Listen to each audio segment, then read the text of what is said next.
Nggak bisa, nggak boleh di-spill dong, nggak boleh di-spill itu. Cuma memang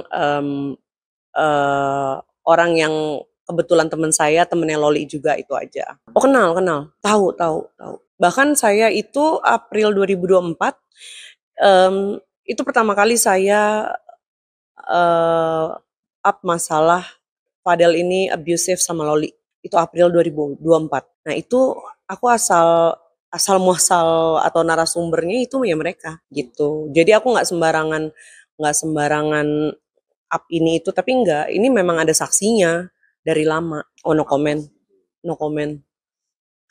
Nggak boleh di spill dong, no comment. Tapi saya kenal Nisa gitu aja. Saya tidak bilang Anissa Pakusadewo itu saksinya, tapi Anissa kenal Loli, kenal Laura, eh, Anissa juga kenal saya. Bukan, kalau Anissa enggak. Cuma mungkin memang, bukan mungkin ya, memang dia pernah bertetangga sama Laura. Bertetangga di apartemen tersebut, ya. Kurang lebih. Dan, aduh saya nggak bisa ngomong lebih lanjut ya, ya kurang lebih begitu deh.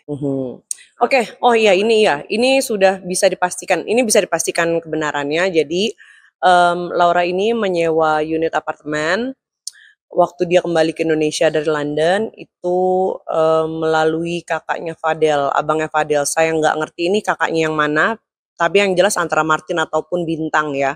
Nah itu ada dugaan markup harga. Jadi kalau misalnya di Lexington itu di apartemen tersebut yang standar studio itu 7 juta, 7 atau 6 juta, di markup lagi jadi 11 atau 12 juta sama kakaknya Fadel. Sampai ya jadi 11 atau 12 juta.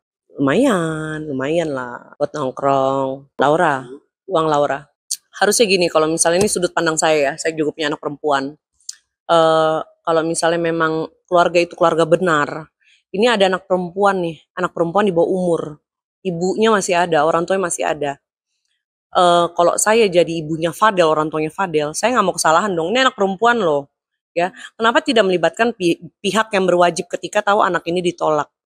Minta bantuan pihak berwajib untuk memediasi gimana nih anak ini ditolak sama ibunya. Jangan sok-sok pahlawan kesiangan. Akhirnya apa? Seperti ini kan. Jadi memang kalau misalnya memang keluarga itu keluarga baik ya, ya dia pasti akan memikirkan itu.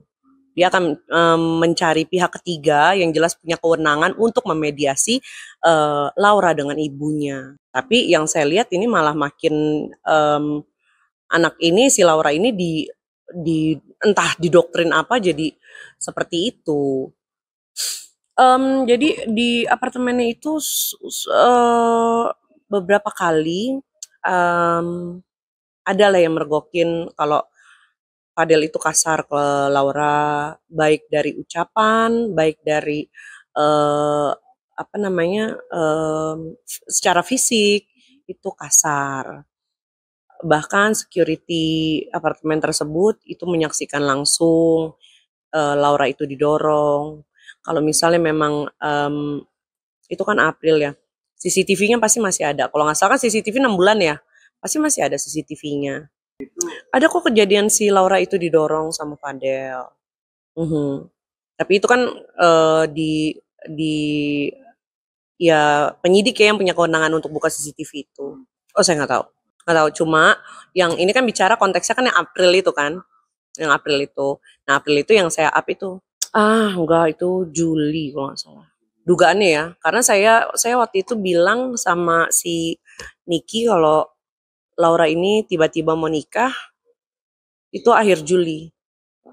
Nah akhir Juli itu saya sampein ke Niki bahwa si Laura itu tiba-tiba mau nikah. Niki udah bilang ke saya tahu anak itu hamil. Ya, Niki yang bilang ke saya langsung, ya mau nikah dia.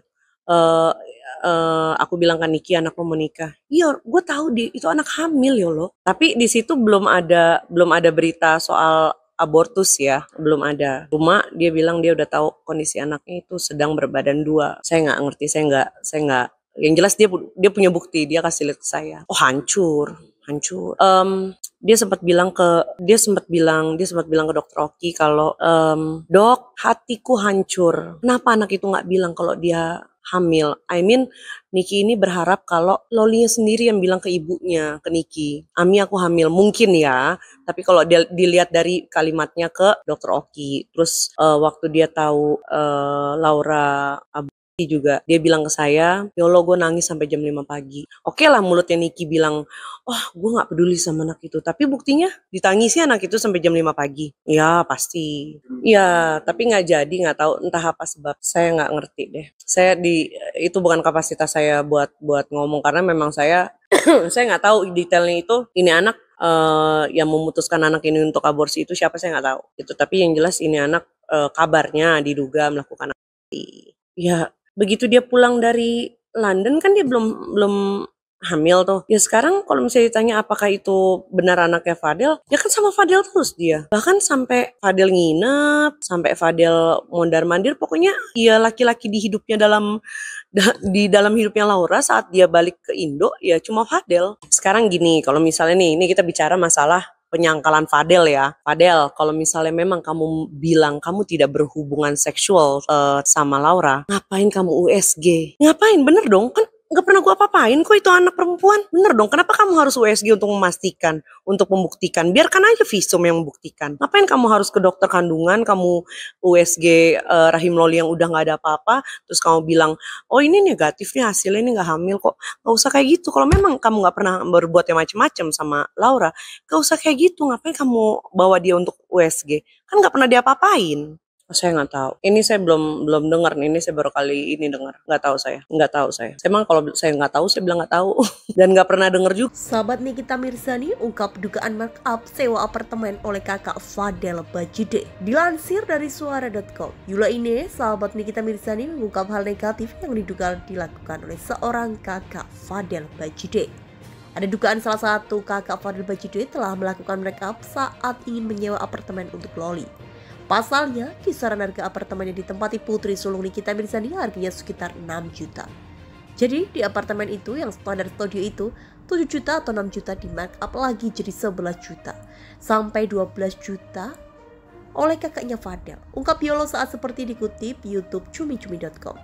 Yolo tidak menjelaskan siapa kakak Fadel yang melakukan tersebut, namun dia memastikan yang melakukan hal tersebut antara Martin dan Bintang. Saya nggak ngerti kakaknya yang mana, tapi yang jelas antara Martin dan Bintang. Itu ada dugaan markup harga, terangnya kembali. Yolo menambahkan Laura menyewa apartemen tersebut setelah dia kembali dari Inggris. Ini sudah pasti kebenarannya. Jadi Laura ini menyewa unit apartemen waktu dia kembali ke Indonesia dari London itu melalui kakaknya Fadel, tuturnya kembali. Selain itu, teman Nikita Mirzani itu juga memastikan Loli yang membayar uang sewa apartemen tersebut. Itu uang Laura, tuturnya kembali.